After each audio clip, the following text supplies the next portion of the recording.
broadcast is now starting. All attendees are in listen-only mode. Great. Thanks, Jeremy. Good afternoon, everyone. I'm interested that this is our first attempt at the YSS Empowerment Advocacy and Leadership Academy, and I do wish you could all see each other and be meeting each other for the first time at this first event, but I haven't quite figured out how to make that work in a webinar setting just yet. So we'll do our best here today in the environment that we find ourselves in, and I hope you look forward to your in-person events, because I think anytime you have the opportunity to participate in the professional development opportunities that NYLA gives us, whether it be the Leadership and Management Academy or this new program through the Youth Services section, one of the most valuable things you're going to get out of this is not only access to your presenters, but to your peers. So learning from them and bouncing ideas off of them and hearing about how their thinking is evolving as you guys go through this experience together, I think will be one of the most valuable things you get out of this program. So to get started, I thought I would just share where I'm coming from, because when Jeremy reached out and asked me to do this webinar, I said, no, I'm not the right person to do this. I'm not a youth services person. And so, as usual, Jeremy didn't take no for an answer. And he said, really, what we're looking at is the topic of leadership, not necessarily leadership in youth services specifically. And how does the topic of leadership really expand through our profession? And that is something I've spent an awful lot of time thinking about. Jeremy mentioned that I'm the executive director of the Mid-Hudson Library System, and I've had that job for about 5 minutes. I've spent the majority of my career as a consultant here at the Mid-Hudson Library System, helping libraries in a variety of ways figure out how to position themselves for taxpayers and volunteers to see them as a good investment of their money and time. And that takes leadership. So over the course of my career, I've done a variety of things, both through NYLA and our profession, and I really love it. I think it's one of the best jobs in the world to work for libraries, and to get to help you do the work you do brings me great satisfaction. So as usual, Jeremy got me to say yes, and here we are today, and now you have to suffer through a webinar with me for 90 minutes. But I just want to point out that while I don't have a youth services background, what I do have a background in is looking for patterns. What are the patterns of successful libraries, of successful leaders, and how do we boil those down to best practices so the next people coming up in our field can benefit from that knowledge that has been really, honestly, hard won by many in our profession. I would say that when I was in library school, and maybe you had the same experience, there were no classes on leadership. Maybe you got a management class, maybe you got a class on I don't know, making a budget or creating programs or doing collection development. But one of the things, at least I feel I've learned over time, is that no one can really teach you how to be a leader. You have to teach yourself by observing others and reading literature, and by trying and sometimes failing to do things that need to get done. So I'm not here to say that by the end of these 90 minutes we spend together, you're going to be the most awesome leader ever. But I am here to share some of the best thinking, both in our industry and out, and possibly more importantly outside of our industry, of what does it take to be a leader in our profession and be an effective leader. Most of you, I'm guessing, have your master's in library science or have your MLIS, and I'm sure you heard in library school that once you have that degree, it's almost a default. You will be a manager, but I think it's truly a choice of whether or not you're going to be a leader. And the fact that you're involved in the New York Library Association says to me that you are already of a leadership mindset. So now, this is super awkward because we are in a webinar situation. So normally I'd have you go around the room and introduce yourselves and talk about why you signed up for the Academy. But I would like to point out the feature of the software we're in right now, that you can post questions and you can use the chat box.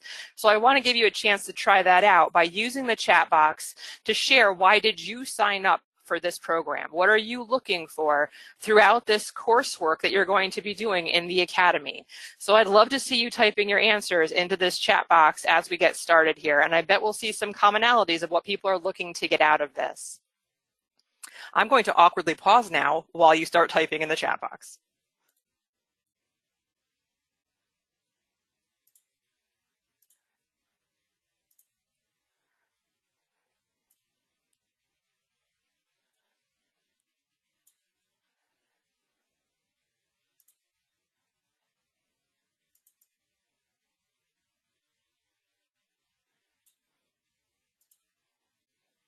Evidently, you are all very slow typers. That is the first thing I've learned about this group.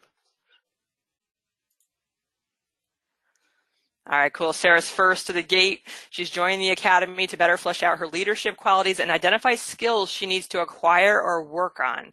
And that's really cool because that's something we're going to touch on today in terms of understanding yourself and your own style, but also understanding that sometimes you have to adopt styles that are not necessarily natural to you in order to get the job done.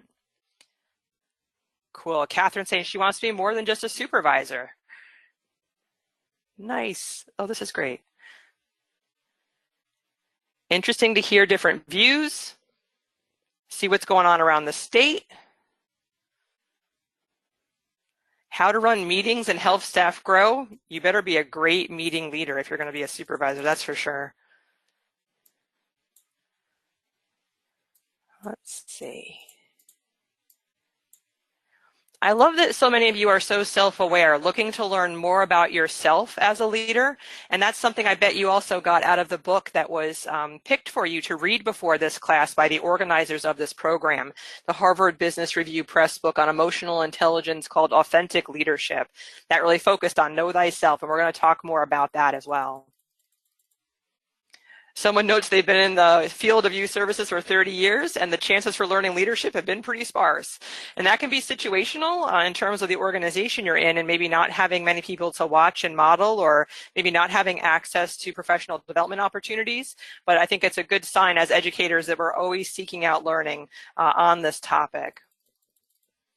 Someone notes their background is education, not libraries, which I think just strengthens your ability to do your job and possibly not necessarily tied to your leadership capacity.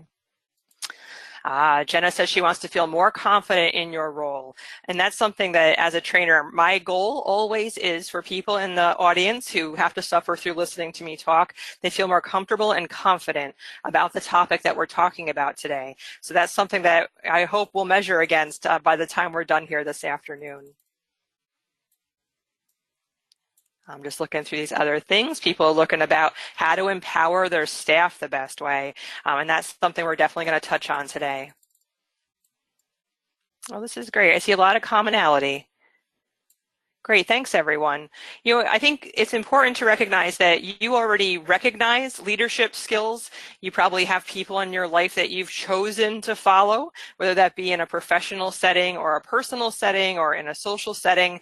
So this is the next thing I want you to pop into your chat box. Who would you willingly follow? What are the attributes of people that you have identified in your life, whether it be professional, personal, amongst your friends? What are those things that really stand out to you as attributes of good leaders? And then I'm going to share what your peers here said, and then we're going to take a look at a really large study which identified 4 common attributes of leaders. So again, in the chat box, I'm looking for attributes of leaders who you really value in your life.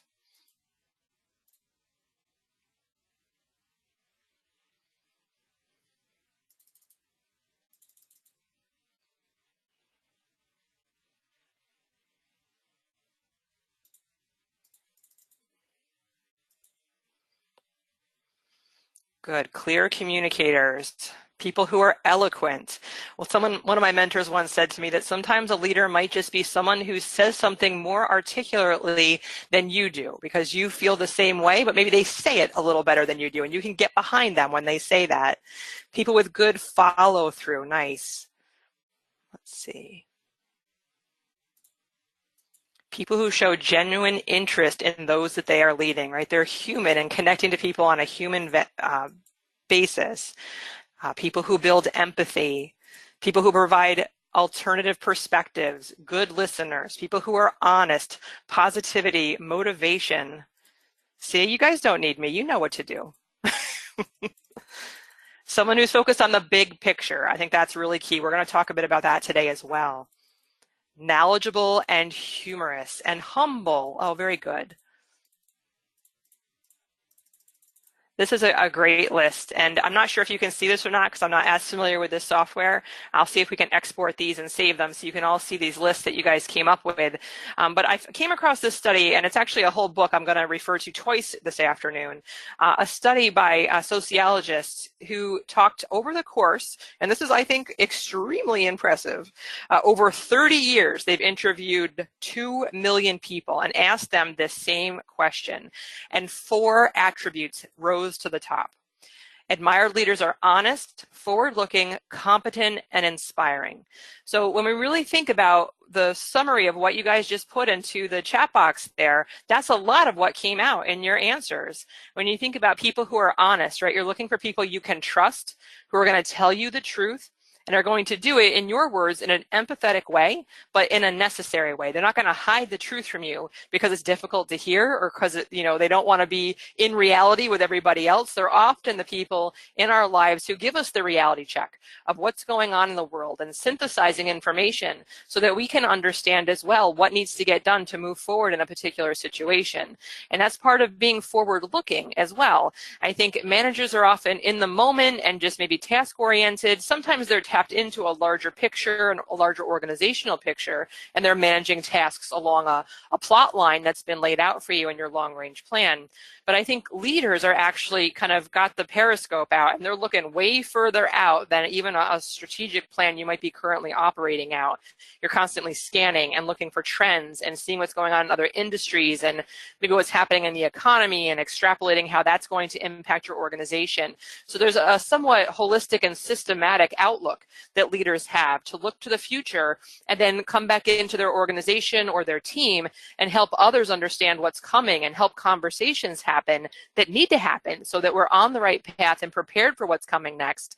And even if you don't know exactly what's going to happen next, even having those kinds of conversations often create I'd say a culture of resilience so that people can respond when changes happen or when the unexpected happens in many cases in our organizations. Competency is something we're going to spend a little time talking about today. And I bet in your life and the work you do as youth services staff, you probably at this point in your career feel pretty competent of the work you do in your field. You're probably really great at designing programs for children, of educating children, inspiring them to read, organizing summer reading programs. You probably really know your craft. You're reading the literature, you understand research and how young minds develop. That's something to constantly hone and to be sure you're seen as an expert in your field. That's one of the prerequisites, I think, for being a leader in our profession. You need to master the basics, you need to have really solid fundamentals, and be seen as competent, and we're going to talk more about that.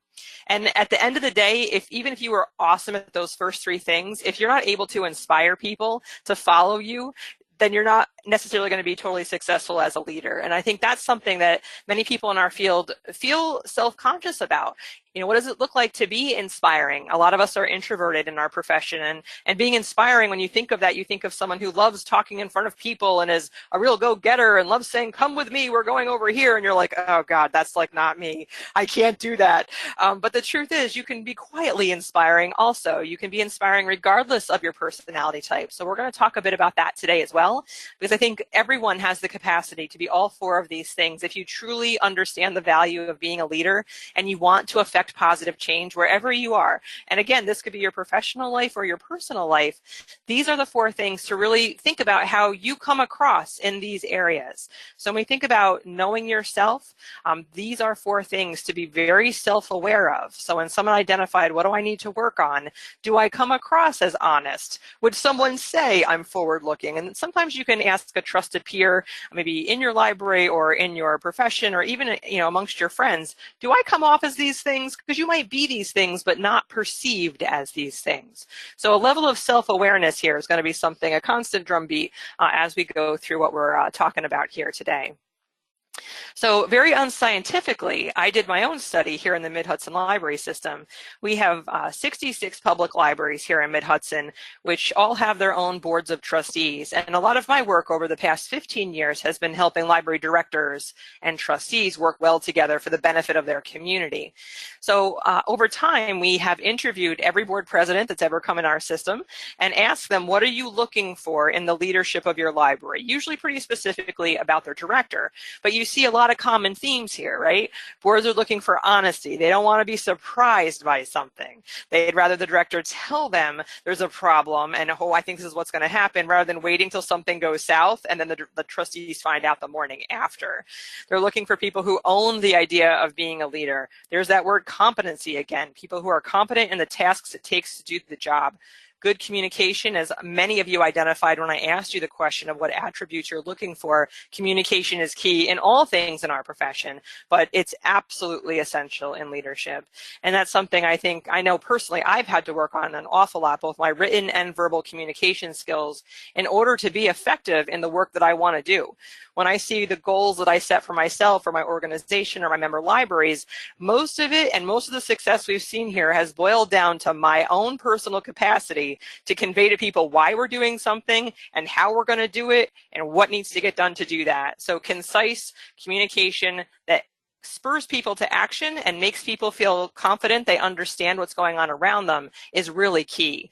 So, an interesting exercise you might do is actually, we just practiced this here recently at an event we were doing, is writing down the instructions for something very simple. Say, making a peanut butter and jelly sandwich. How concise can you be while accurately conveying what needs to be done?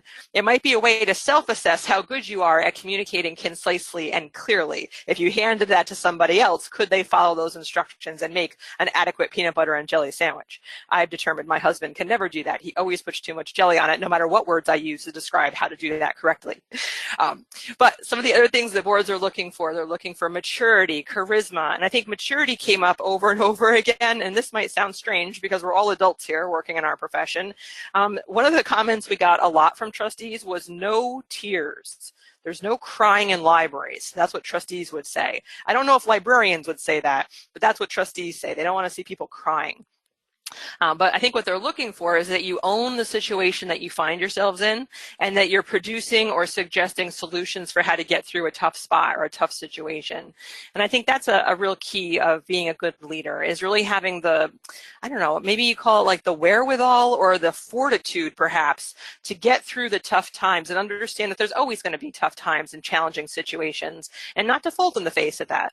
But just, go at it head on and you'll figure it out, and trust that you can figure out who to work with and how to find out the right path forward. Even if it's not by yourself, it might be with others, but you may have to lead the charge to call to action for the need to do that type of thing. On the right-hand side, you see enthusiasm. Who wants to follow an Eeyore of a leader, right? Someone who's kind of like ho-hum about stuff and not real like amped up about what's happening. It's not exactly inspiring when we think back to that last list. So having enthusiasm at the right volume, though, I think it's very key that your enthusiasm does not burn people out. And I say this with all the love in the world to the youth services audience, right? You guys are fantastically enthusiastic when you're doing programs for children. And much of that enthusiasm translates so well into leadership opportunities you're going to find in your organization with adults as well. But it is something that people who aren't necessarily extroverted, if you have a more introverted type of working environment or a team you happen to be on, people who in that kind of setting have reported feeling burned out by people who are too enthusiastic. So one of the things I've seen in new or younger leaders is they will sometimes compensate or overcompensate for feeling incompetent or not sure what to do. They'll just be over enthusiastic about something and hope that just kind of covers up the fact they don't quite know what they're doing. So that can work to a degree, but not 100% of the time. The other lists of things you see here, dedication. Obviously, I think you would not really want to follow someone who seemed to be a fair weather friend to your organization or a topic that you're working on. Someone who's really engaged and is listening and understands what's going on and hears the people, what they have to say around them. Administration skills sounds kind of lame, but truthfully, if you aren't keeping the trains running on time, it doesn't matter how enthusiastic or mature or charismatic you are, eventually someone's going to call you out on that kind of issue. I think expertise is tied to that competency issue. Candor goes back to honesty, just being candid about things that are going on and owning what's happening in your organization. And again, being a proactive problem solver. So I think you're going to see a variety of lists as we work through the content of today, and you're going to start to see that those 4 attributes we talked about on the previous slide, these things just are embedded in almost all of the literature on the topic of leadership. So if you haven't already, I hope you wrote these down. If writing's not your thing, I'm going to send you these slides so you have them. But Again, these four things come up over and over again. Now, one of the common things that I see in a lot of our profession is the difference between management and leadership. I think a lot of people think once you hit that job title of manager, that must mean you're a leader. And I think those are two distinctly different things. I think this picture you have here of a ladder against the wall is the best description I've come up with to explain this. A manager is someone who's really good and competent and perhaps even enthusiastic about getting people up the ladder. We're going to get up the ladder. We're going to do it by this time. Here's how we're going to do it. Here's what order we're going to go in the ladder in. Those are kind of management tasks that you're doing to achieve a very specific task of getting to the top of the ladder. Whereas a leader is there to make sure the ladder is actually propped up against the right wall, right? If we get everyone to the top of the ladder and we look over the top and, what do you know? Now we're facing east. We were supposed to face west. That's a major philosophical and movement-related challenge that it's going to take a lot of time, energy, and disgruntlement to overcome to fix that situation. So I think that's a good way to think about it, and both are extremely valuable and necessary, and you can definitely be both things at once. But I think it's the right level of focus that we have to have. This isn't a management class today. We're not going to be talking about that. You're going to get that type of work in your human resources class with Jen Bollerman, who is honestly one of the best managers I have ever met. You are incredibly lucky to be hearing from her through this coursework. But leadership takes vision. It takes an understanding of people's capacity. It takes an understanding of where we're supposed to be going, not just where I want to go or where my board president wants to go or where my director wants to go, but helping everyone get on the same page so we're all pulling in the same direction. So we're actually effective at that. And then your management skill set, which you've no doubt been honing for years, is how you actually are going to make that all work and happen and get people to that destination we've all agreed we need to go on. But if we're not in agreement of where we need to go, I think it's very difficult to get there. So we'll talk a bit more about that today. So this pyramid, I thought, is another way if the visual wasn't working for you. This is another resource from Harvard Business Review from a number of years ago, but I think still incredibly relevant and probably describes a lot of your own personal path to where you find yourself today. And this, again, speaks to that idea of competency, right? At the leadership base level, you need to be a highly capable individual. You really understand your profession. You're dedicated to the profession. You're engaged and part of a contributing team, that you're actually able to work not just by yourself, but with others to affect positive change in your organization, and really focus on creating a reputation for your institution that builds that reputation, and you're part of that. And then eventually, right, you get promoted, right? Once you've proven yourself as a highly capable individual, you're fun to work with, you get stuff done when you work with others, then likely you're getting promoted to that management position where you're given the, I think, very weighty responsibility of organizing people and resources towards the effective and efficient pursuit of predetermined objectives, meaning you might be part of a team that picks out where the objectives are that you're working towards, but you are not necessarily by yourself at the pinnacle of this whole thing, setting direction on high, but you're definitely managing resources and people to help meet those objectives that have been identified. Now, level 4 is where I've designed this training here today to be at, and I'm hoping that's where you were hoping you wanted to be at as well, which is how to be an effective leader. You know, where do you go beyond just the competent management of a situation, and how do you actually become a catalyst in a situation where you're actually, you know, driving the train and helping people come along with you and articulating that clear and compelling vision that makes people want to do the work to go where you want them to go. So I think the modeling involved in effective leadership is another big shift between the difference of a manager and a leader. As a manager, you might be a little less visible than you are as a leader. And I think you need to very quickly own the idea of being visible, both as a manager and a leader, but in a very different way as a leader, because often you're going to be putting yourself out there without a safety net when you're a leader. When you're a manager, you've got, you know, prescribed policies, a plan, those objectives that have been decided on high, and you're helping people get to those desired objectives in the context of all of that structure. As a leader, sometimes you have to take leaps of faith. When you are, you know, have a sense of conviction that you know where you need to go, and you have to inspire people to follow you to go there, that takes a level of risk a lot of people are uncomfortable with. It also really puts you out there standing by yourself sometimes when you're like, I really believe we need to work on this. and then you kind of look around and are like, hey, is anyone with me? And you might want to do that in a safe space before you do it like at a board meeting, but definitely you're going to be putting yourselves out there in a different way perhaps than you do in the role of a manager. And then level 5, I think, is the executive, where you are really taking ownership of an organization, and you are not only managing resources and being an effective leader, but you're setting the direction in a very large way for an organization, not just on a project basis or a subject area basis or a department basis. You're really talking about the future of libraries, I think, when you're the executive seat. And you may or may not be there yet. You may or may not have aspirations for that, but you must be an effective leader if you want to impact positive change in your organization at whatever level you sit. So to get to the book that we all read, and I'm not going to quiz you on the book, I'm not going to test you, I'm going to be polite. I'm not even going to ask you if you read it. It was a very short read, and I know Christina, who is one of the organizers who picked that's what she promised me when we talked about this. It's a super short read, and it was. I got through it pretty quickly, and I thought it reinforced a lot of really positive things. So I hope you enjoyed it, and I hope it gave you notes of things that you'll want to look further into. Two things really stuck out for me when I was reading through this book. And the first one is pretty obvious, since it was like the title of the book, which is being authentic, which is a huge part of emotional intelligence, really understanding yourself and being intelligent about your own emotional wherewithal and your own personality type and how you are perceived as a leader in your organization.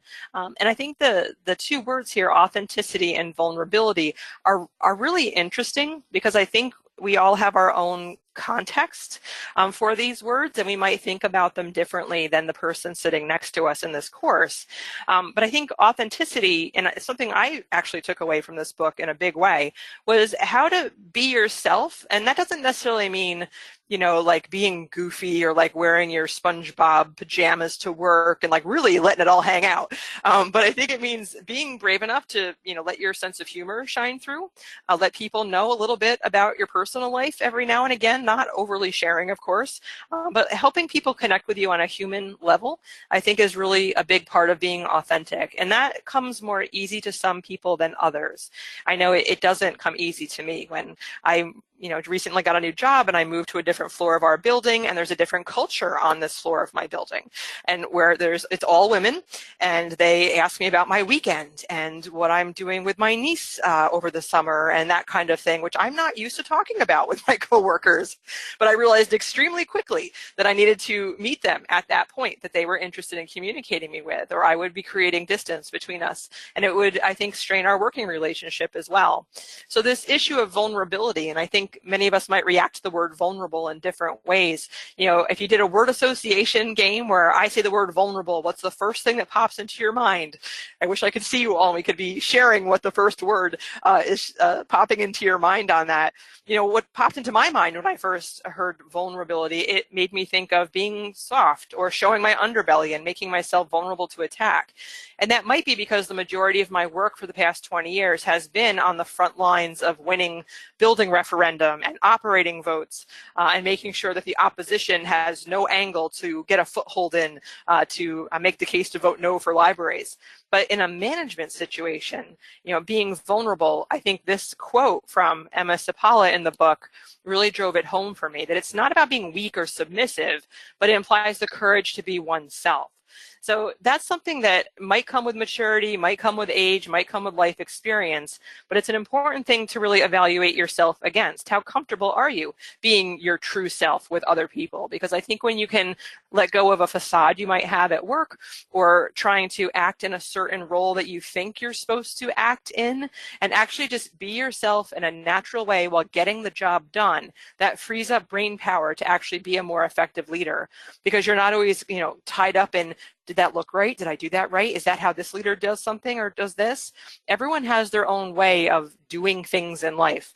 And I think owning your own style while respecting best practices is a more relaxed way to approach leadership than trying to fit some cookie cutter mold of what a leader is supposed to look like or act like or speak like.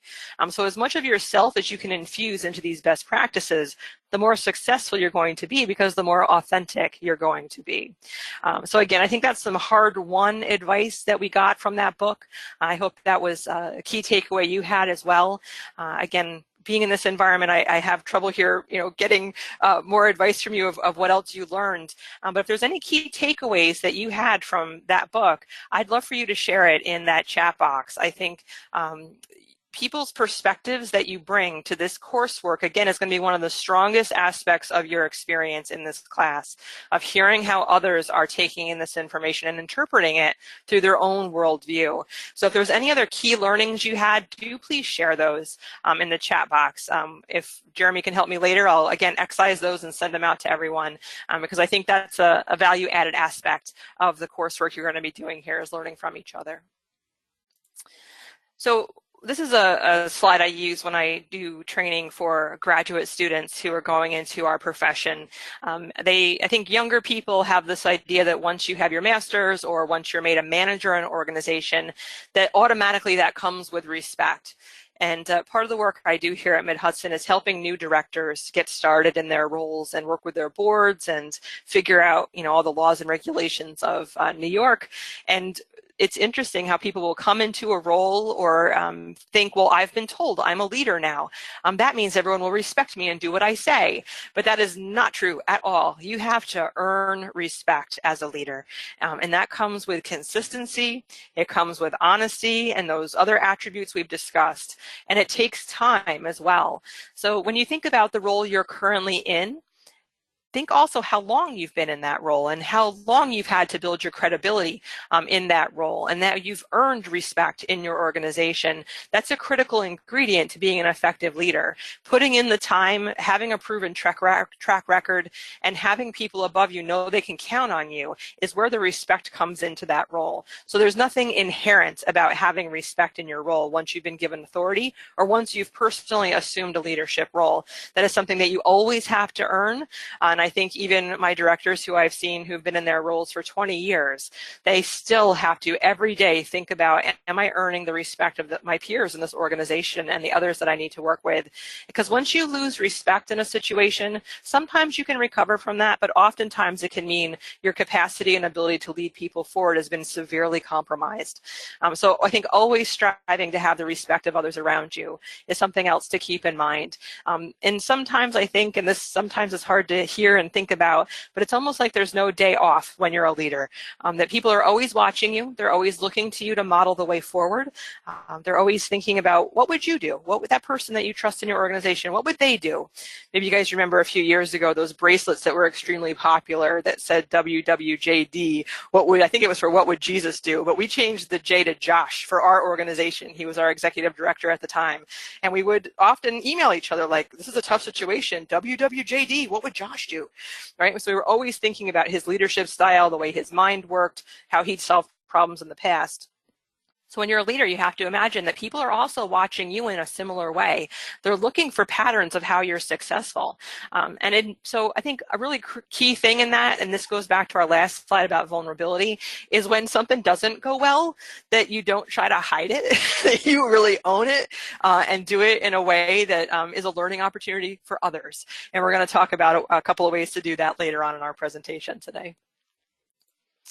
So we talked about credibility, and I think this goes along with that story arc of how you earn respect in a position and how critical it is to be a credible leader, that you don't make up stuff. When you don't know something, you admit it, you work with others to figure things out. And then owning that kind of knowledge seeking actually builds more credibility than if you just kind of like brazen your way through things and say like, of course I know what we're doing over here. And then it turns out later that you didn't. You really will chip away at your credibility in your organization. And it's really how you build that base of being an inspired person in your organization. Again, that people can trust you, that you're reliable, that you admit when you don't know something, that you're willing to say you don't know something, but also that when you do know something, you speak up and you don't hide that, that you share your knowledge with others. I think that also inspires people to believe in you the next time around when they need leadership in a particular situation. You earn it over time. So again, it can be frustrating, I think, if you're not currently in a situation where you feel you're being seen or respected as a leader, but I think you just need to diligently and calmly work towards building that respect and credibility. And investing time in those types of activities might seem like a pain in the butt when you've got such a clear vision of what needs to happen, but if you want to actually bring that vision to life, that is the work that has to happen.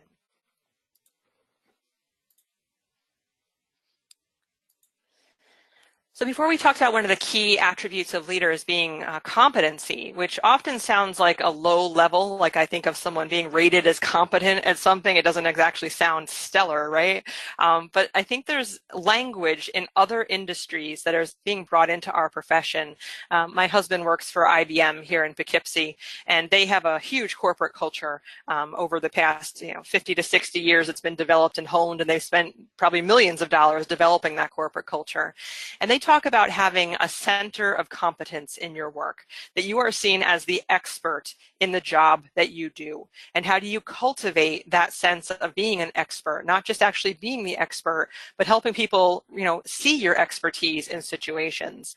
And so when I thought about our own profession and how would we cultivate that center of competence, that people would see us as competent leaders and competent professionals, I think there's some really key things to keep in mind. One is our professional ethics. How key to the work that you do are ethics? And that's a question you may or may not have thought of since library school, but I'd encourage you to really brush up on professional ethics and speak about professional ethics and really, demonstrate that some of the choices you make are because of your professional ethics. I always bring up professional ethics when we do education for library trustees, because they don't have the background of library education, library school education, library science per se, but they do have an intrinsic understanding that libraries themselves are valuable to the community. They might not know exactly why, but they get it at some level. And anytime, and I've actually integrated this into our Trustee Essentials training we do about 6 times a year, which I've probably done for close to 2,000 trustees at this point in my career. I actually always end that training by showing them the Library Bill of Rights. And I'd be curious to know how long it's been since you've looked at that document yourself. But to remind people of why we do the work we do, it's pretty awesome. The fact that anyone walks through our doors, we treat everybody the same as much as we can based on their own behavior. Really believing in the idea that everyone has the right to access library services. This is a huge part of the core of the work that we do. And I think that's a really strong place that we make decisions from. I think the other areas that you really have to know very well in your organization are operational issues and technology. Whether or not it's your job to understand how the computer network in your organization works or not, by mastering some of those basic things you need to get work done in your organization, that again widens your center of competence in the viewpoints of people that you work with. When you're competent with technology, when you understand how things work, when you know the policies of your organization and procedures, and you're a go-to person in some ways to answer some of those questions as well, again, build your credibility and reliability. Really good feel for law, regulation, and policies that affect the work you do in your organization. As youth services people, you have a lot of very sensitive issues that you touch upon when it comes to law and regulation, from confidentiality to free speech to dealing with issues like diversity and inclusion.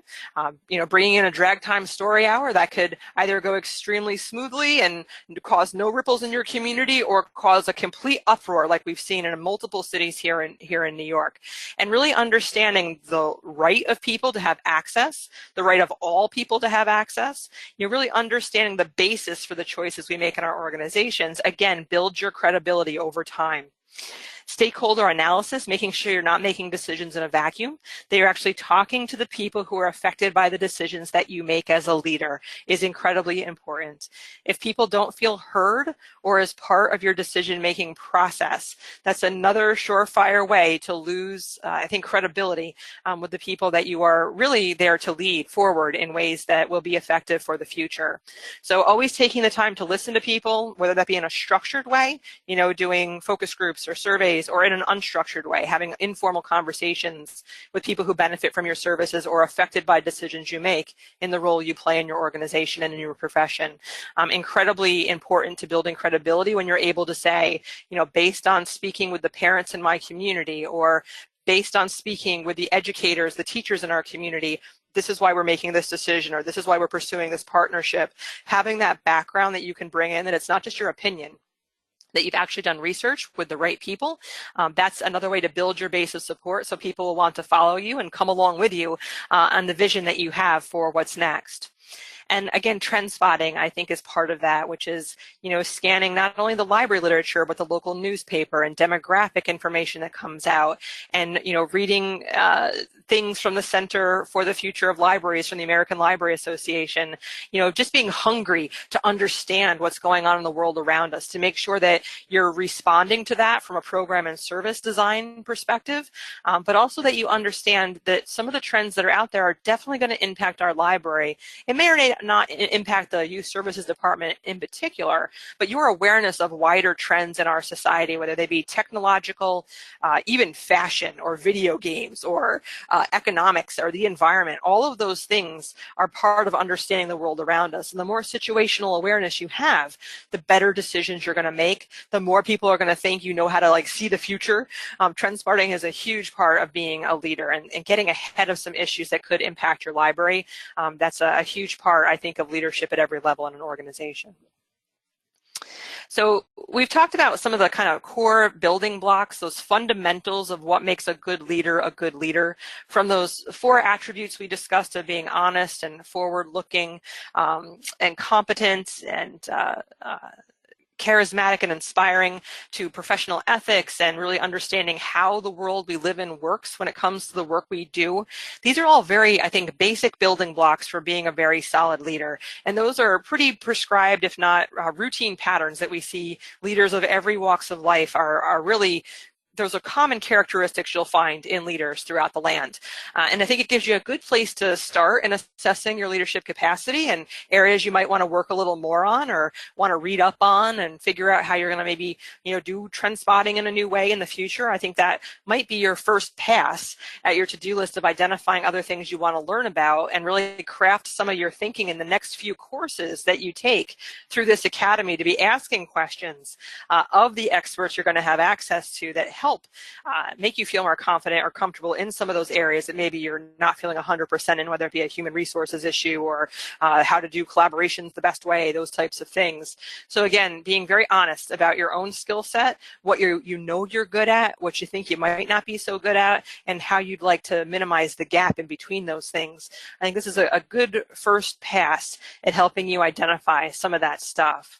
But the truth is, I think the best leaders, they've mastered this kind of stuff, but the best leaders are those that actually have vision for the future and understand not only what we're going to do in the future, but why we're going to do it.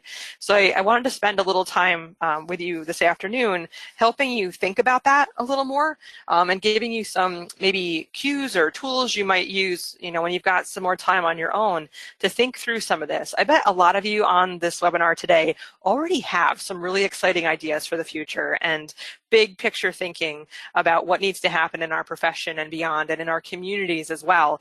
And this quote really struck me a number of years ago. I was in a training with Sandra Nelson, who was like the guru in the library profession for how do you plan for the future of libraries. And for the sci-fi fans in the room, you know who Robert Heinlein is. But this idea of not having goals in our work means we become strangely loyal to performing daily trivia until ultimately we become enslaved by it. And librarians are awesome at being enslaved by daily trivia. It's one of the things that drives me the most crazy about some of my very lovely people that I work with. They're so committed to doing things the way we've always done them. And we lose sight of what really needs to be focused on and what we need to be working on today, rather than what was very important maybe yesterday. And so I encourage you as well to be willing to let go of some old thinking to make room for some new thinking. And this, I think a great example of this comes from the book Start With Why, which I bet a lot of you have read already. If you haven't read it, it's a quick read. There's also a TED Talk by the author, whose name is Simon Sinek, and I'll spell that for you in the chat box. It's, again, great read. He's a business consultant.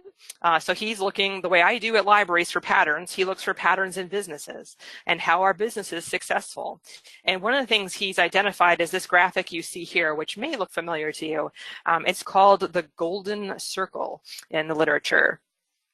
And what he discovered was that many of the most successful businesses in our country and around the world do marketing in a very specific way. And it's something that I've noticed matches up with leaders as well. I'll discuss my extrapolation of that in a minute. But what he found was that companies that were kind of ho-hum or even failing, often when they're talking about what they do, they actually just talk about what they do. They just talk about, attributes of a product or specifications of a piece of technology. And I noticed that librarians are really good at this too. I did a talk out in Sacramento, California 2 years ago for the Library Journal Directors Summit.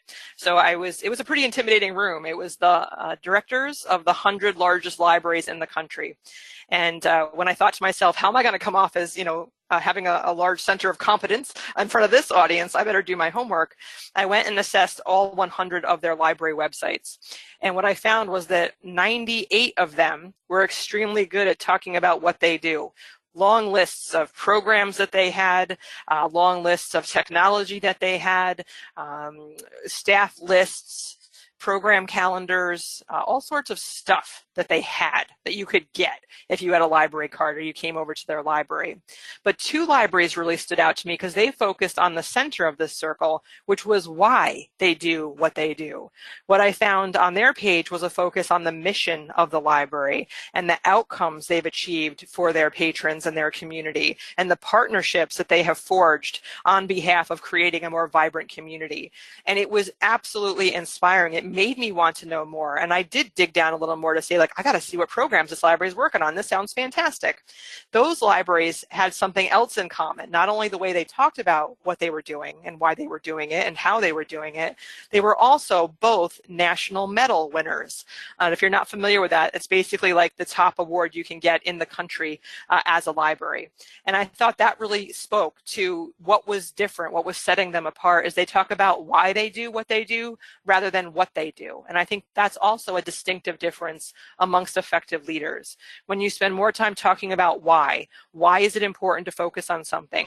What happens if we don't focus on that? What's going to happen if we do focus on that? And then how we're going to do that is secondary to the why. And what we're going to do is third to that. It sounds crazy, but it's actually the least important part of the message, because really not until you convince people of why you need to do something do you have the team that will form that will help you figure out the how and the what. So as a leader, if you're not effective of articulating why something is important, that's going to be a real challenge for you. There's actually a great example in the book about Dr. Martin Luther King. And I don't know if anyone here on the call got to go to Midwinter in Atlanta last year, but one of the must-see things I had on my list when I was there was the Human and Civil Rights Museum in Atlanta, Georgia. And they have this room that simulates being on the Washington Mall for Dr. Martin Luther King's I Have a Dream speech. And it's a fantastic experience. And it drives home what it's like to hear an articulate leader say things that you believe in. And I challenge you to ask yourself, do you speak about libraries in that way, in a way that makes people say, oh, wow, that's amazing. I got to be a part of that. I think when I watch people at Advocacy Day, when I watch libraries make presentation to town boards, talk to chambers of commerce, we are focused on the what. We've got new tech, we've got job help, we've got story time. But what we should really be talking about, particularly with audiences who are not library experts, is why all of those things are so important. If you're good at articulating that, you're going to be like a Pied Piper with people following you, trying to help you do what needs to get done to be an effective youth services person, to be an effective library, to be an effective citizen in our world. So thinking bigger than our departments, bigger than our libraries, and really understanding why libraries matter in today's world. There's never been a better time for us to be articulate about that. So in the packet I sent you on Monday, I printed this slide out for you because it's a list I wish more of us were familiar with and articulate about, which are our core values of librarianship from the American Library Association. I'm sure there is some exhausted committee that put this together like 15 or 20 years ago and they don't want to touch it again. I just did some work for the American Library Association over the past summer, actually the past year, where we're going to crack open this core values list again, and everyone tells me I'm taking my life into my own hands, and I believe it. But when you think back to why you got into this profession, I bet one of the things on this list really resonates with you personally. And I would urge you to task yourself with the homework of getting really good at talking about why you are in this profession and why you feel what you do matters. Get good at writing about it. Get good at talking about it. Because I think when we think about who's going to follow you in the future as a leader, it's going to be people who think like you do. And these core values are pretty universal throughout our profession and beyond, outside the doors of our libraries and the four walls of our libraries. The people who are also trying to make the world a better place believe in a lot of these things too. So when you think about building coalitions inside of your organization and out, a lot of it will depend on your ability to articulate why what we do as librarians matches what other people want to do in the community to make the world a better place. And I think it is not hyperbole to say that you are superheroes in your community. This is Lisa Grekus from the Warsaw Public Library, who's one of my favorite, not only library directors, but youth services advocates, who really just owns completely the idea that youth services providers are absolute heroes in our communities and are willing to dress up as such to drive home that message. And I think, if you're, you may or may not be able to show your passion in this way, like Lisa has so colorfully done. She's made the front page of the newspaper there with that picture on the left. But I think you need to be able to articulate that idea that what we actually do for our community is heroic. And if you aren't able to speak eloquently about that, it's pretty unlikely someone else is going to do it for you. And I think that's another attribute of leadership. When I got started in this profession, one of the things that made me, well, I'll just back up even further than that. When I was in college, anytime I had a class, when I would get to the first day of class and on the syllabus it said that a public presentation was part of that class, I would drop that class because I was so terrified of speaking publicly. When I got my job here at the Mid-Hudson Library System, at all costs, I would avoid speaking publicly until one day my boss told me that I had to do a presentation in our auditorium for 100 people. And when I said, I just can't, I actually started crying. I broke the rule there of being dramatic in my organization. He said, you absolutely have to do this. If you're going to be effective, you have to learn how to speak in front of people. Did I throw up before the presentation? Yes, I did. Did I almost pass out in the middle of the presentation? Yes, I did. Would you personally ever have guessed that's where I started out listening to me talk today? Probably not. Right? Most people are pretty surprised when I tell that story, but I realized over time that if I wanted to make a difference and I wanted to have an impact, I better get better at talking to people, whether it be one-on-one or in a small group setting or in a large group setting.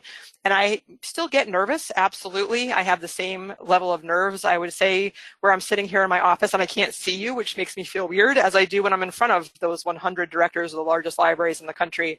It's just that important to me to help people with the work I do. And I bet you feel the same way, that you believe passionately in youth services and the impact it has on people's lives.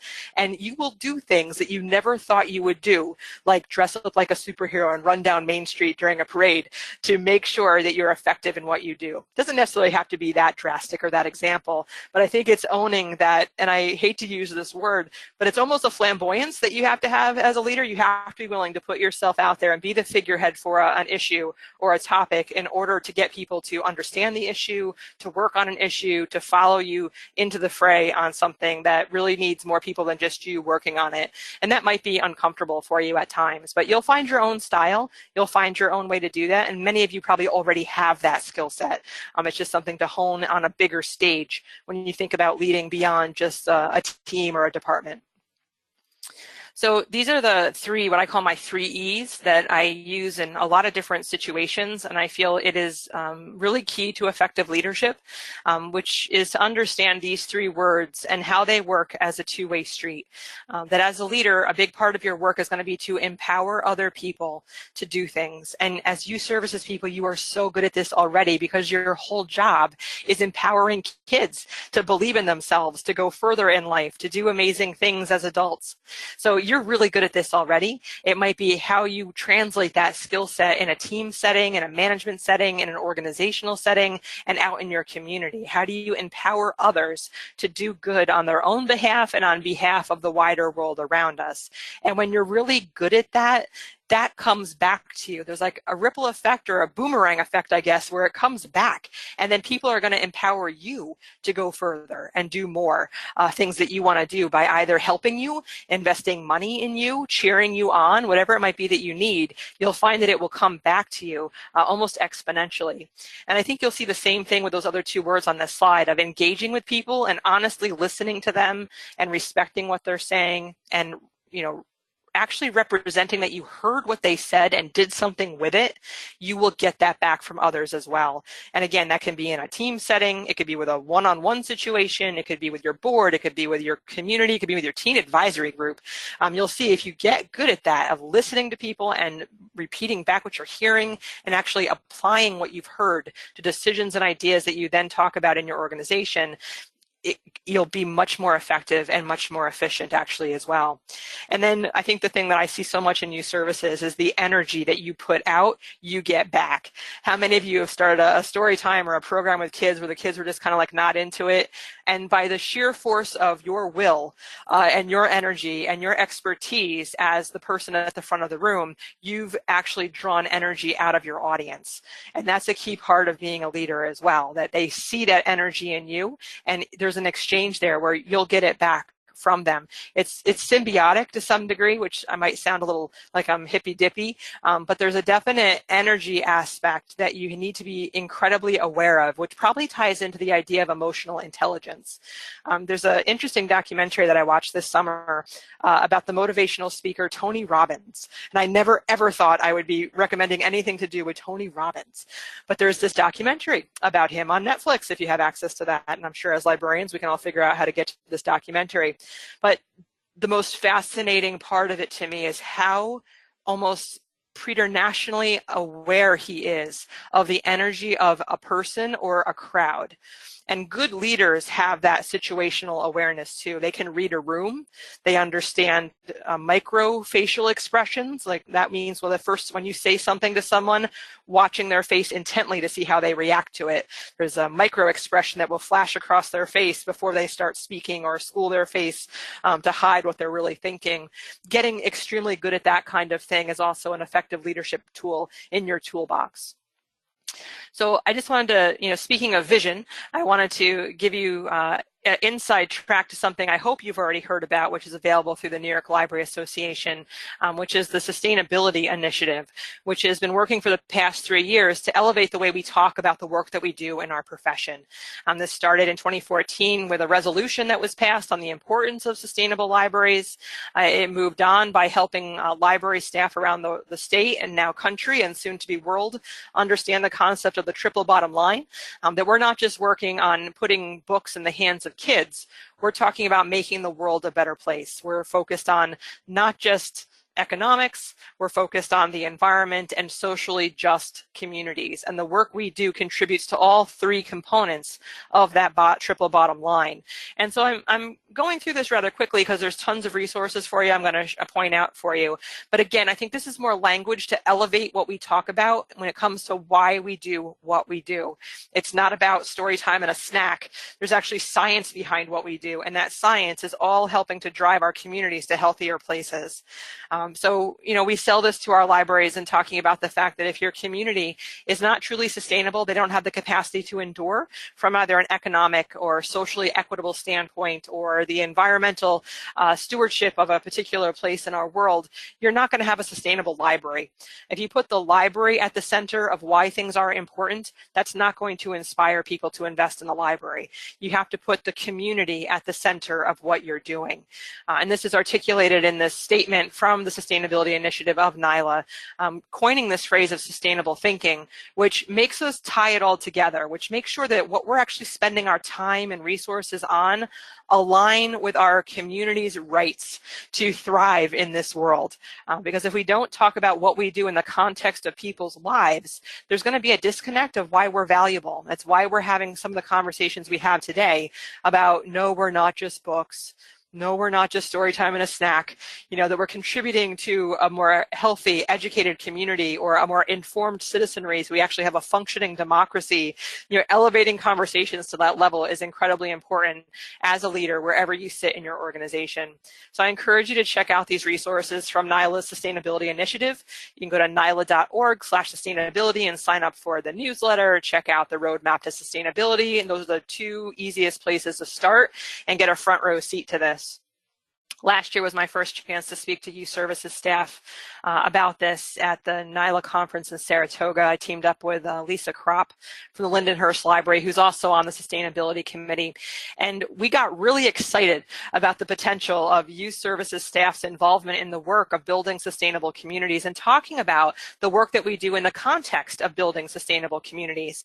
And I, maybe was a little tired during the presentation, but at the end of it, I kind of wrapped it all up by saying, we're going to library science the shit out of this, right? We are scientists. We're doing amazing things. We are helping people every day, and we do not get the credit we totally deserve for the work that we're doing. So being energetic about what we're doing, tying it to wider community needs, doing it in a way that's humorous but determined, I think is incredibly important when you think about the issues that are facing our communities today. So picking books with a purpose, planning programs with a purpose, and making sure that purpose involves thinking about the whole community, not just the people who walk through our doors.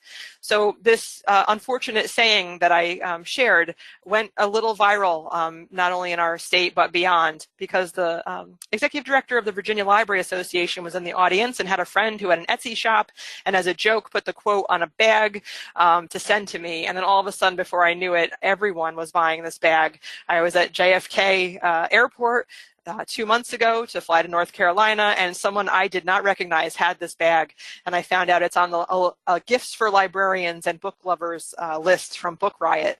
So you're welcome to borrow it. You can buy the swag. A portion of the proceeds goes to the Sustainability Initiative, but I think it conveys the energy that we need to have as we think about the future of libraries and our ability to be effective in the work that we do, to have people respect the fact that what we do is science. And just like in The Martian, we're sciencing the shit out of what needs to happen in the future in our profession and in our communities. So Rebecca Miller, who you may have heard of, she is the executive editor of both Library Journal and School Library Journal. She is also a trustee down in Suffolk County here in New York, and she is a member of the New York Library Association Sustainability Initiative. And she wrote a whole editorial about how critical it is to involve kids and young people in the efforts to figure out how we're going to survive and thrive in the world we find ourselves living in today. Whether you are Republican or Democrat, you're conservative or liberal, we can all admit that right now is a very disruptive time in our world, whether it be from politics or technology or economics or the environment. We're all watching the news, just transfixed this afternoon about the Hurricane Michael in the South.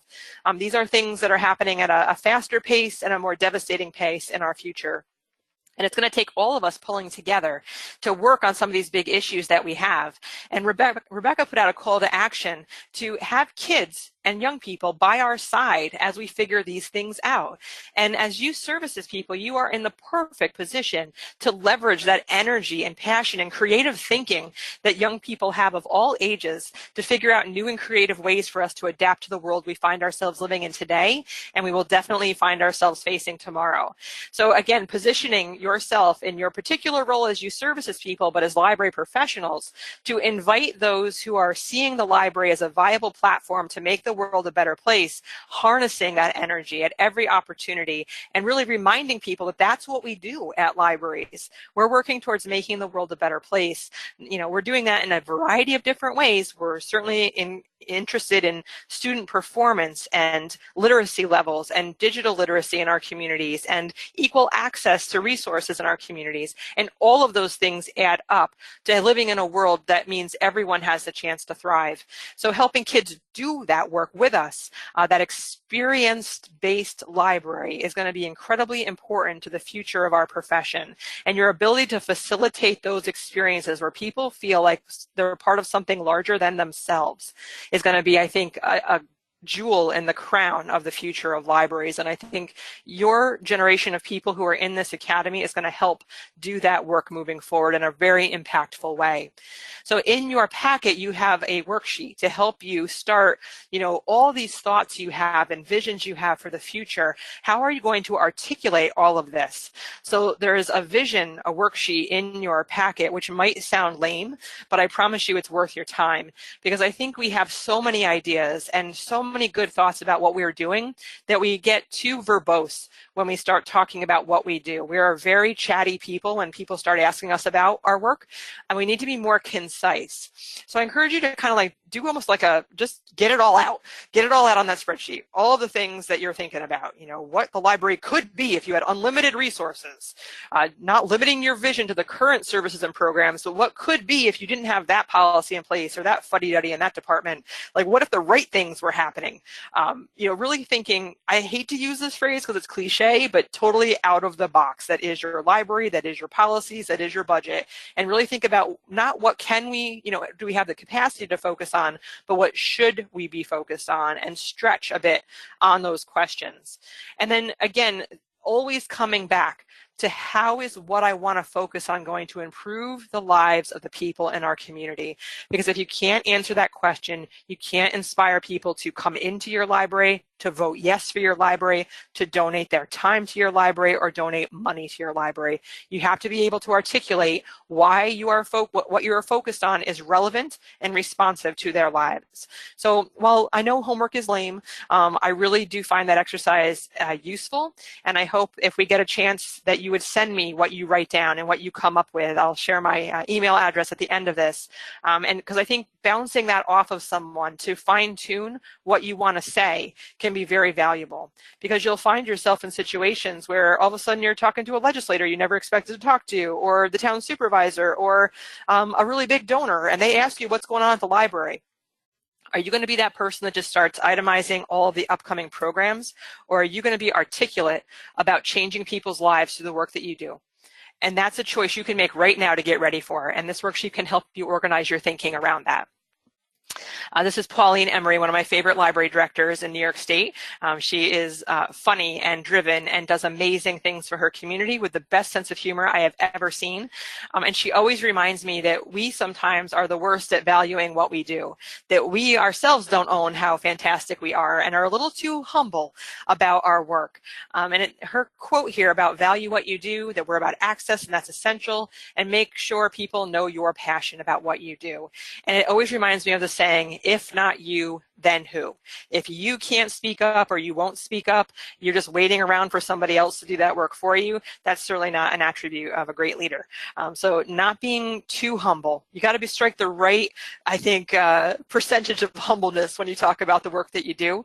You want to be confident, you want to be passionate, but you're not bragging too much. And if you are, you're doing it with a dose of humor.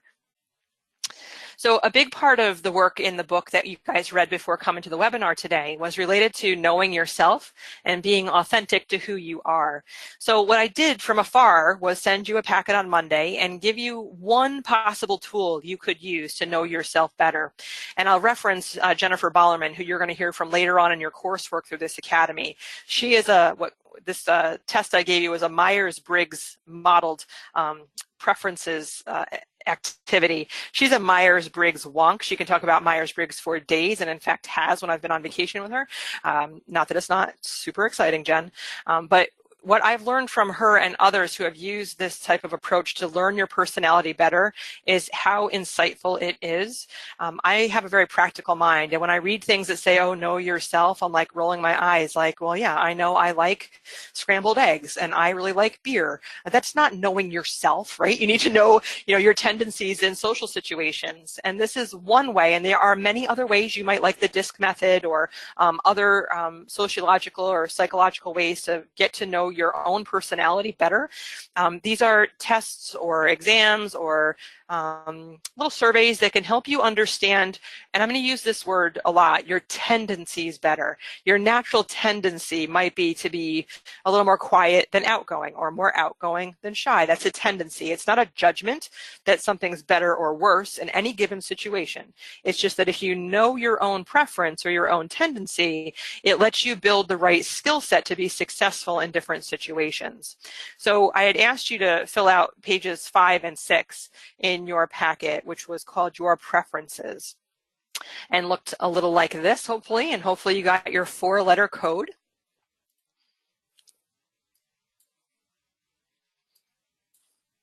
Oh, some of they didn't get the packet on Monday. I'm sorry about that. I'll definitely make sure Jeremy helps you get that. This was a very quick and rudimentary way to get your 4-letter Myers-Briggs code. So if anyone ever asks you now, do you know your Myers-Briggs, you can say yes. A good thing to keep in mind is that the real test takes a full day. So this is certainly a quick and dirty way to assess this. It also is not necessarily going to be the same for your whole life. Mine has changed over time. I take it every few years, and it has shifted here and there over time. And I don't want to get into the, differences of introverts and extroverts and that kind of thing. If we want to do that, you can buy me a drink at EALA and we can argue about it. But I do think what's interesting is to understand that there's 4 main personality types. So I'm going to leave this slide up for a little bit so you can scan the types column and find your 4-letter code to figure out, are you a traditionalist, an experiencer, an idealist, or a conceptualizer? So I'll be quiet for a minute while you do that.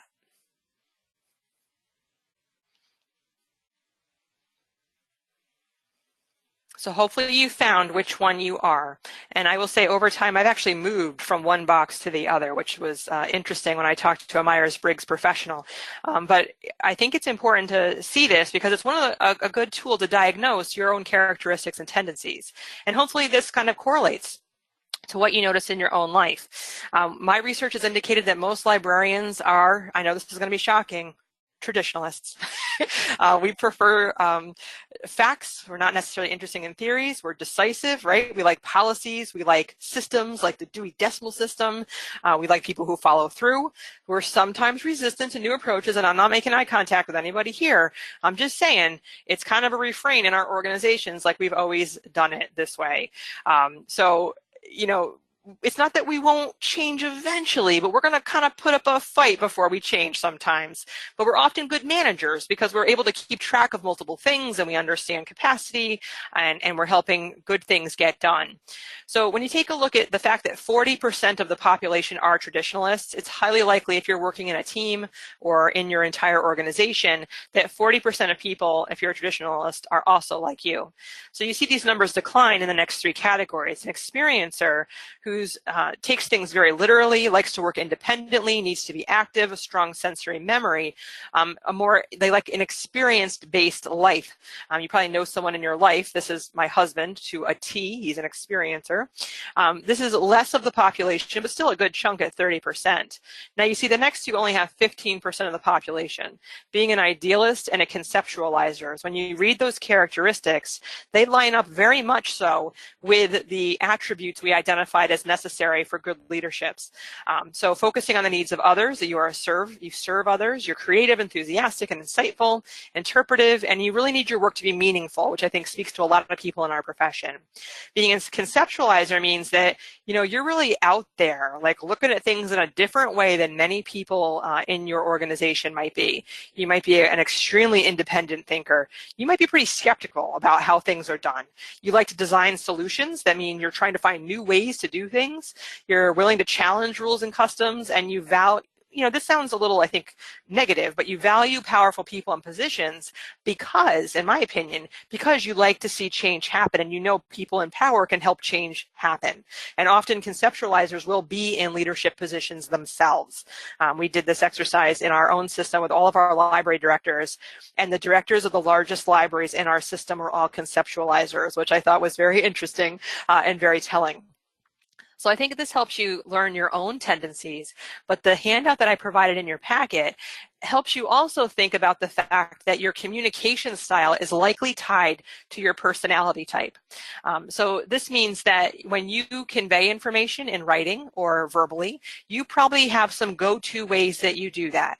If you're a traditionalist, you really like survey results, you focus on facts, you like things in writing, you need concrete examples. Other people like tune out when that stuff is happening.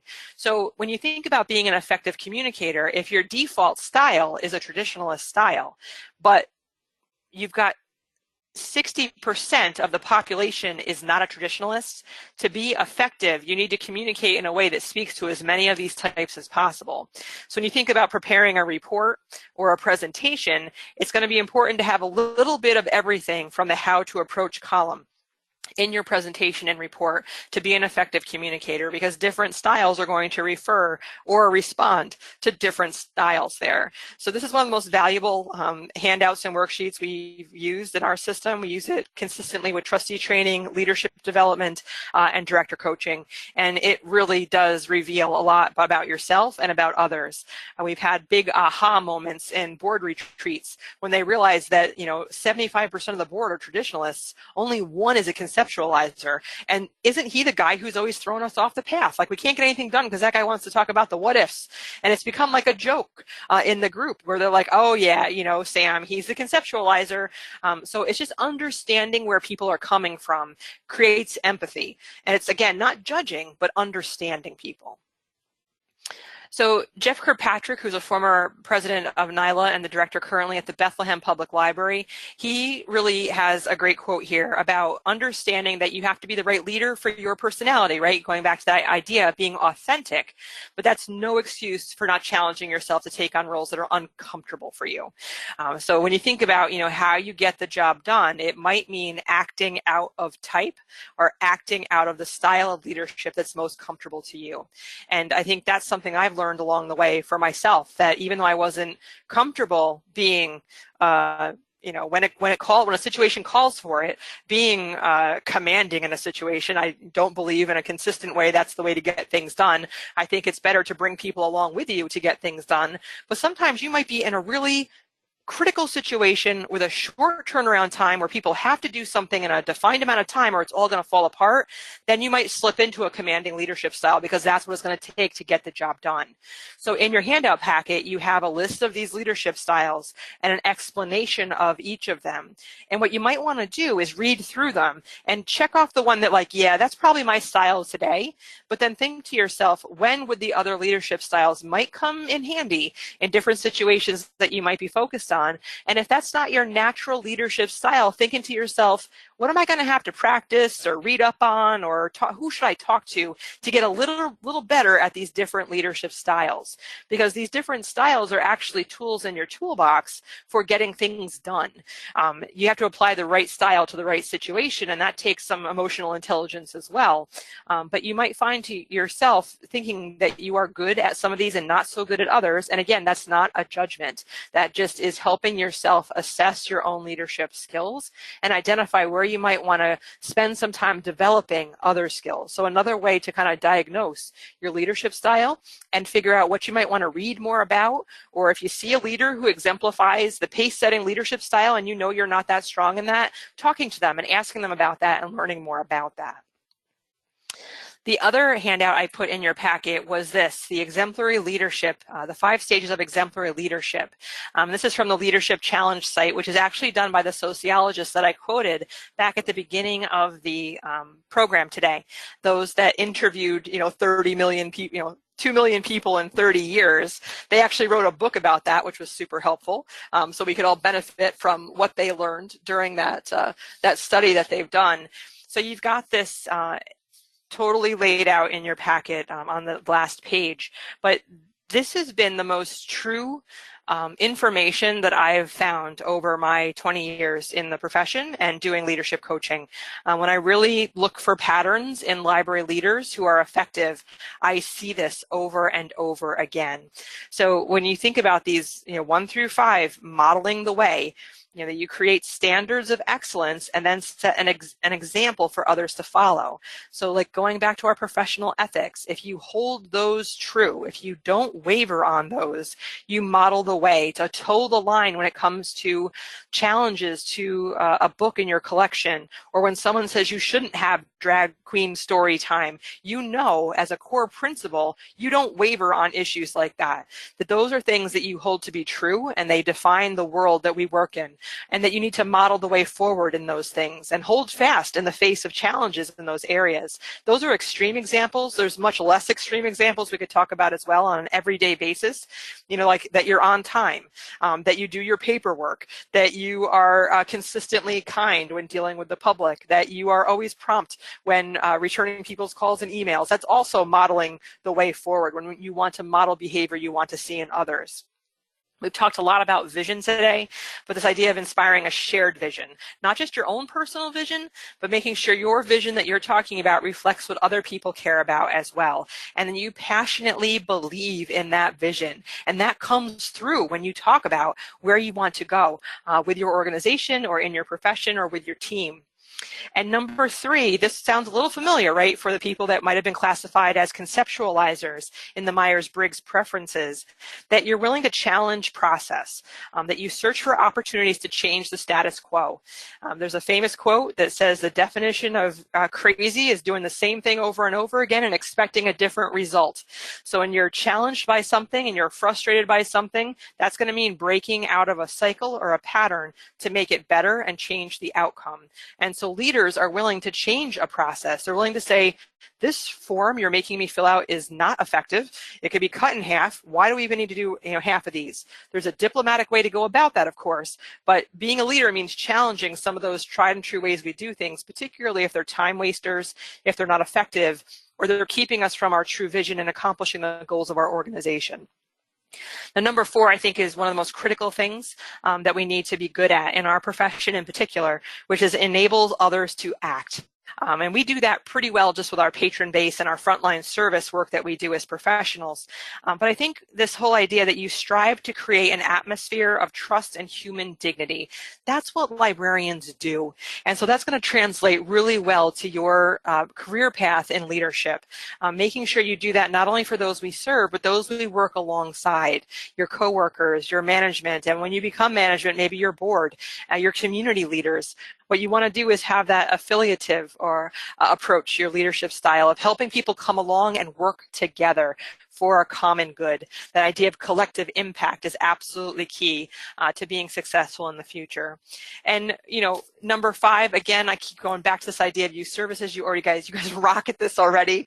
I'm encouraging the heart, making sure that you recognize the contributions that individuals make sure they get to share in the rewards of their efforts, and make people feel like heroes. When they put their heart and soul into something, make sure they get recognized for that. Hold them up as an example. High five them, whatever it takes.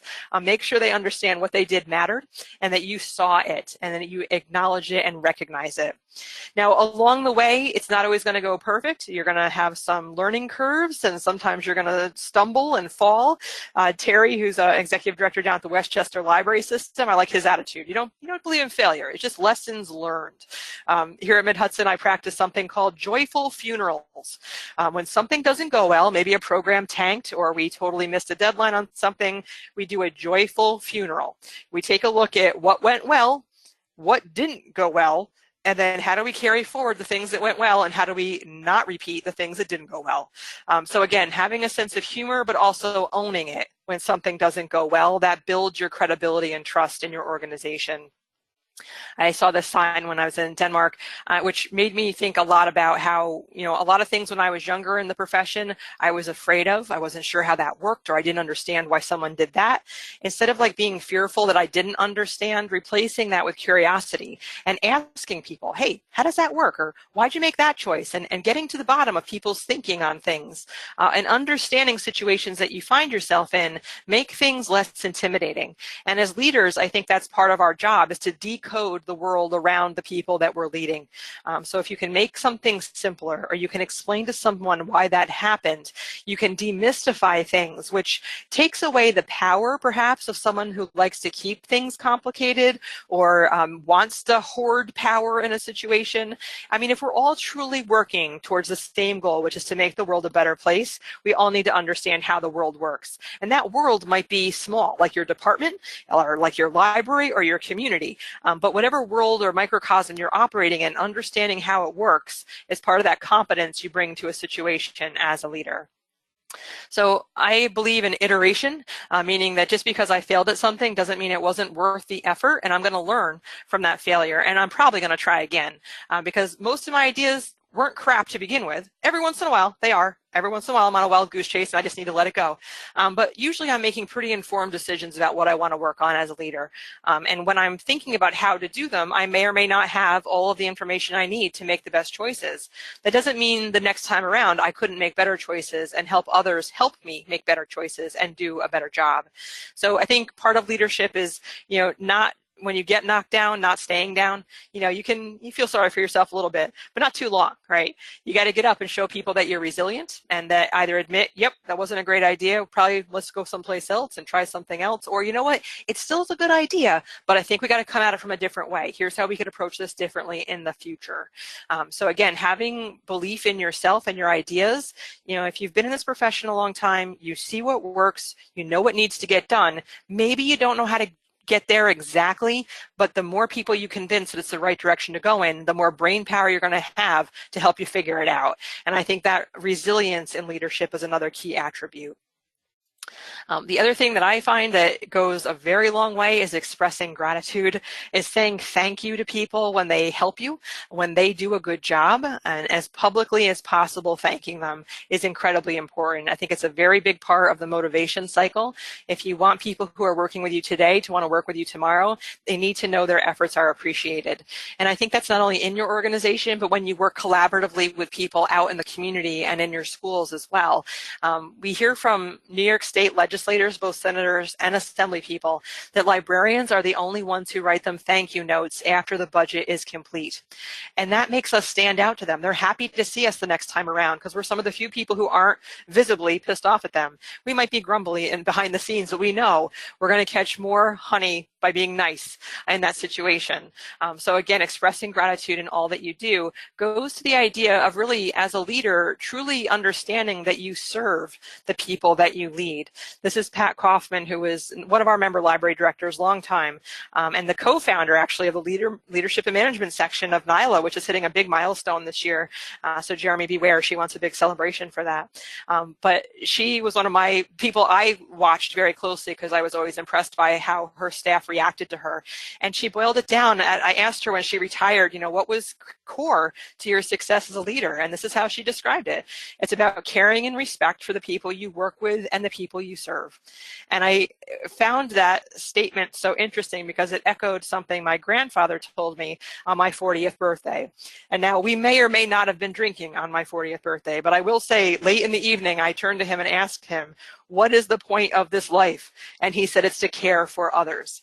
And that has rung true every year since in my own personal and professional life.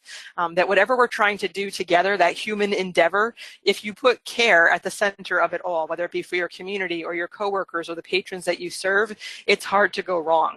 That selflessness of our profession is why we are so successful. So being a leader in our profession is pretty sweet because it's good all the way around. So just to sum up the greatest hits of stuff we've talked about here today, you've got to understand not only your own strengths and weaknesses, but the people that you work with, understanding them as well. So you know what to do to motivate them to go in the same direction that you need them to go in. Looking at Pat's quote there about serving others, that it's not about you, not putting yourself at the center of this, but understanding your role in this is to lead others. And making sure people feel empowered by the work that you're doing, that you give them work to do. that you acknowledge the work that they do, and you give them the tools they need to go further than you can by yourself. Genuine acts of caring, again, putting care at the center of what we do, both in our organizations and out in our communities. Stepping forward even when it's scary. I have this whole story I tell in my book, Sustainable Thinking, that you'll have to go read for yourself. But what does it look like to step into the fray when you are really afraid and you don't know what's about to happen, but you know you have to do it? That's a big part of leadership, is stepping up even when you're afraid to do so. Being direct saves a lot of time. I know we didn't spend time on that today, but in terms of being a good communicator, I think getting to the point quickly makes a big difference in our very busy and attention deficit saturated world. And follow through, do what you say you will do. That goes back to building credibility in your organization and in the profession. I think people really respect people who follow through, and they don't just have big ideas, they actually follow through on them. It's one thing to sit in a meeting and say, you know what we should do, and it's another thing to roll up your sleeves and actually work on making it happen. And I hope you all want to be that kind of leader if you're not already that person. So we're at our end time. I hope this was worth your time. If you didn't get the handout packet, I'm happy to get it to you. I'll also send Jeremy the slides to send out to you. If you can't tell already, I live and breathe libraries and making libraries healthy and helping communities thrive with the help of libraries. So if you like that too and you want to connect, I hope you'll email me. I hope you share your vision statements with me. You can connect with me online and social media, both Facebook and Twitter. Again, I just wish you the best of luck. I'm so thrilled that you signed up for this academy. I hope you have a great experience, and I wish you the best of luck in your future. I hope you'll come and say hi at the NYLA conference up in Rochester next month. So best of luck to you, and feel free to contact me in the future if you'd like to.